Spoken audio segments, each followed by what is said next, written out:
Hi, Montessori Beginnings families. It's me, Miss Tracy again, and I'm going to talk with you a little bit about reading with babies and toddlers. There's good evidence that reading to babies and toddlers is of benefit to them, but what kind of benefit? Why do we just say we should do this? Well, one thing is that it gives them a connecting experience with us. It builds our relationship when we come together and share stories and look at pictures together and consider what we are seeing together. That's a wonderful connection. And in fact, if we're able to build that really warm, positive feeling together with books, then later on, your child will remember those positive experiences even when they struggle with a skill that might be making it feel like reading is hard. Sometimes they'll push past that struggle even more because they remember how great it is to read with you. Of course, another really great way to encourage reading is for children to see you reading yourself. I take heart from that because my kids have saw me reading all the time. Um, so as young babies start to be placed on the floor, and I do that very young with little infants, so that they can move their bodies and get a sense of themselves, one thing they like to do is to look at things.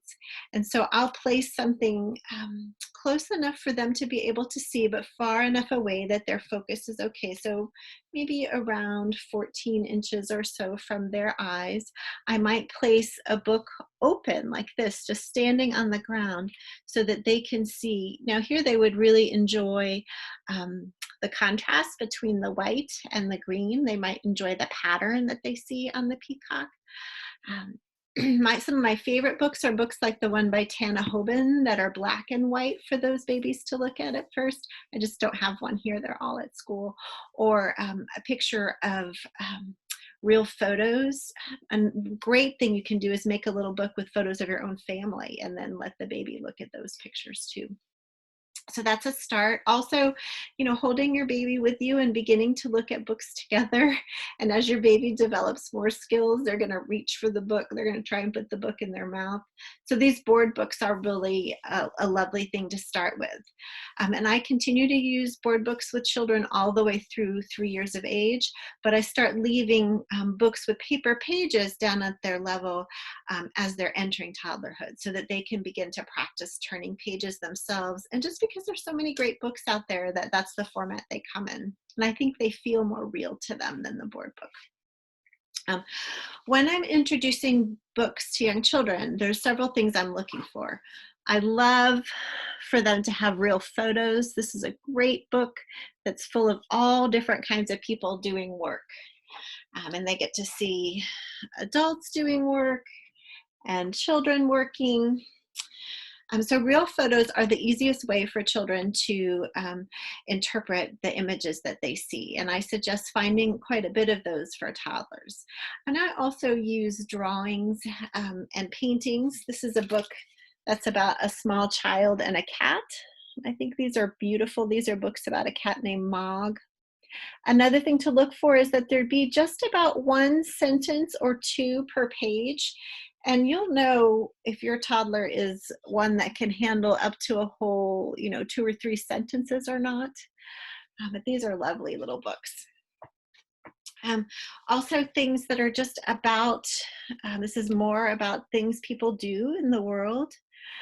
So you'll notice that the books I'm showing you, although they include animals, they're usually animals doing the things that animals do in the real world. And I encourage you to choose a lot of books of that type for children of this age. As children get older and they know what is real and what is fantasy, then we can offer them more things where animals are in clothing and things like that.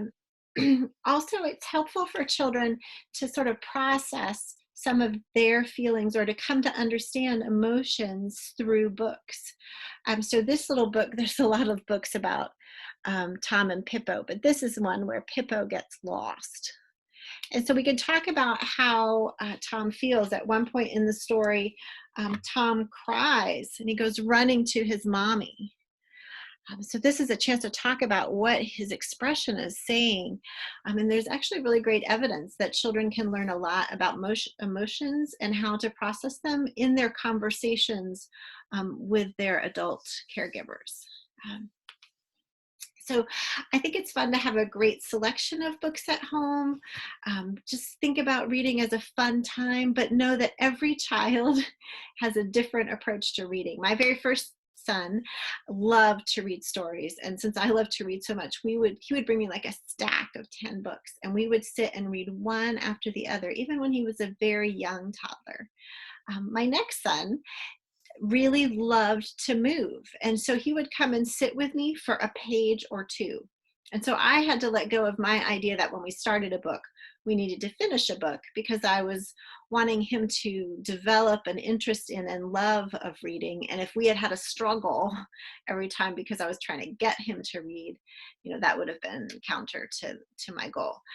So be prepared for who your toddler is and how they engage with stories. Think about realistic stories about real events and pictures that are easy for the children to interpret. So real photos, images that are painted in a way that looks realistic, staying away from so many of the cartoony pictures and animals and clothing. Um, I hope that you have a wonderful weekend and enjoy this cool weather.